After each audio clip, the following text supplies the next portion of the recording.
Hi friends, it's Sarah Takens with All Day Highly Decor. Where's my accent coming from? Good Lord.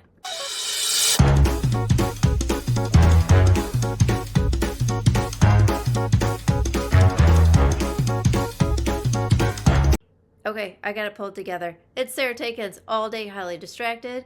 I have no idea where that accent came from, but hey, let's move on, shall we? Today we are talking about the 5 real estate myths that are costing you money, cash in hand. Are you ready? Let me choke first. Ugh. Okay, we're good. Whew. 5 real estate myths that are costing you money. Are you ready? Let's get into it. Number 1, this is for buyers. You think you need a big down payment. You do not.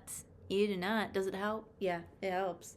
But you don't need one. There's all kinds of programs available for you. There's all kinds of grants available for you. It just depends on the bank that you're working with, which is subpart B. You really need to be careful about what bank or credit union or mortgage company you work with, because they all have different plans and they all do different things very well. And so depending on what you would like to accomplish is where you should look to work with.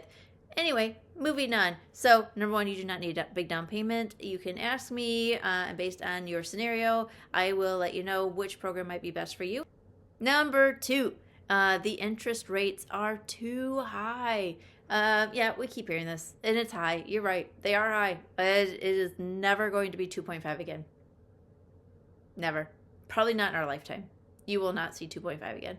You're not even going to see 3% again. You're not even going to see 3.5% again. You might see 4% if you can buy down enough points. That means that you pay up front the interest so that you can have the lower interest rate. But you're still paying for it. You're just doing it up front rather than during the course of your loan. Don't bank on seeing those rates again. It's going to be 6.5, 7.5 for the foreseeable future. So, wrap your little head around that and be like, okay, this is the normal. This is what I have to work with. Let's move forward. You are leaving money on the table by waiting for interest rates to drop because housing prices are not dropping. In the West Michigan area, we have such a huge housing shortage because of all of the technology and the medical things that have come in to our area recently. We are short. We need, oh God, I can't remember. I'll see if I can find and put it in the comments below, but we need something like 17,000, I think, by 2027. I don't know. I don't know the stats, but it's a staggering number that is basically unattainable that we need in order to get rid of the housing shortage. So while it has been somewhat of a buyer's market during the winter time, we are starting to see the spring market already pop here. And so it is definitely getting back into a seller's market. That being said, point number 3. Even if it's a seller's market right now because of interest rates and because of the economy and because people are stretched thin, you can't just sell as is anymore. You can't expect $30,000 over your price with 50 offers. It's not happening.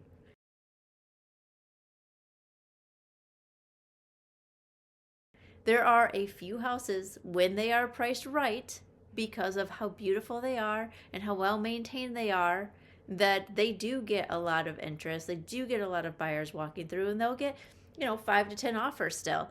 Housing prices have rose. They've gone up too quickly, so they're just not doing it. So don't expect that big thing. You need to put the work into your home. If there's things wrong with it, fix them. Don't pass them on to the next person. Now, do you get dollar for dollar on a roof replacement? No, that's deferred maintenance that you didn't do. You probably should have gotten a new roof 5 years ago and you just put it off. So sorry, tough noogies, you got to do the roof, or you're not going to get a buyer, because if your roof has less than 5 years left on it, they can't get insurance on it. That's a no-go. And you're lucky your insurance company hasn't dropped you. So be prepared to put a new roof on your house. 4, you're going to price it high and just see what happens, and then you can lower it later. Statistically, this does not work. That is a game that you will lose.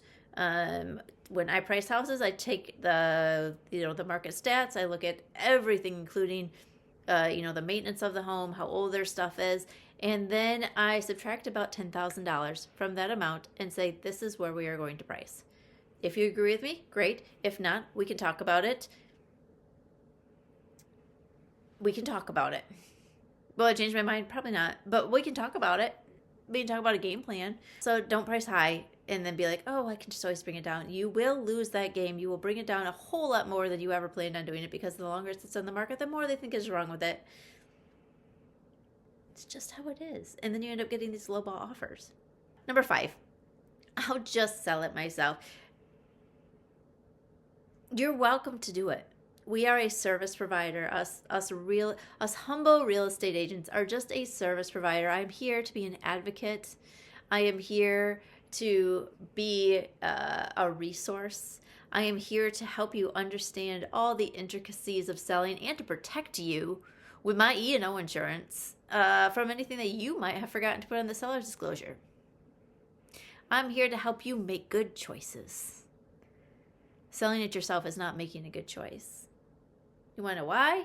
Because if you leave something off that seller's disclosure, you don't fill one out at all, and suddenly the buyer's like, oh, I found out this was wrong, and they talk to the neighbors, and the neighbors are like, oh yeah, like they knew about that. They were fixing that over and over again. Guess what? You're going to get sued. That's just what it is. You're going to get sued. So you might as well just use an agent. And then they can protect you. They can help you price it right. They can help you stage it. They can help you through all of the paperwork. And literally you just have to go, okay. And your house is sold. What? You don't have to field all of the phone calls and all of the agents walking through and the agents pretending they have buyers that don't have buyers. They just wanted to get into your house because they wanted to convince you that you should use them to list with. Don't use them. By the way, don't use them. If that's the way that they do business, they want to coerce you. Yeah, that's a big red flag. So you don't want to use them. But that's, again, another topic for another day. So I'm going to give you one bonus one. Since the lawsuit went into place and we have a settlement in place, if you have questions about that, you can look it up, NOR settlement. Just Google those words and you'll see all of the fun facts. They're so fun. They're just so fun. But here's your bonus points. Don't leave the buyer's agent out in the cold. Buyers do not have the money to come up with a down payment, to pay the price that you want for your home, and to pay their buyer's agent. You don't want that. You also don't want a buyer that's unrepresented. Do you know what a headache that is to deal with a buyer that's unrepresented? And you have to walk them through everything, especially if you're a first sale by owner. Who's holding whose hand? You're both leading the blind. Have fun walking in circles. I'm not saying it can't be done. It can be done. I'm sure it's been done. I'm sure there's many wonderful, intelligent people that have had this done successfully time after time, so please don't come after me for that. But let's talk about the collective, as they say in tarot readings on TikTok. The collective does not know the process of buying and selling a home because they don't do it all the time. They don't know the rule changes. They don't know who they need to go to for doing these things. They don't know what forms they need. They don't know what's required and what's not required. So, you know what? Like, I'm happy to discuss my commission rates and negotiate the package that we put together so that it is a price point that you are comfortable with. But please don't go at it alone. Please don't. There are agents out here that will take advantage of you if you're a seller trying to sell on your own and write in all kinds of things that you do not know are there. And I hate to say that about my profession, but it's true. It happens.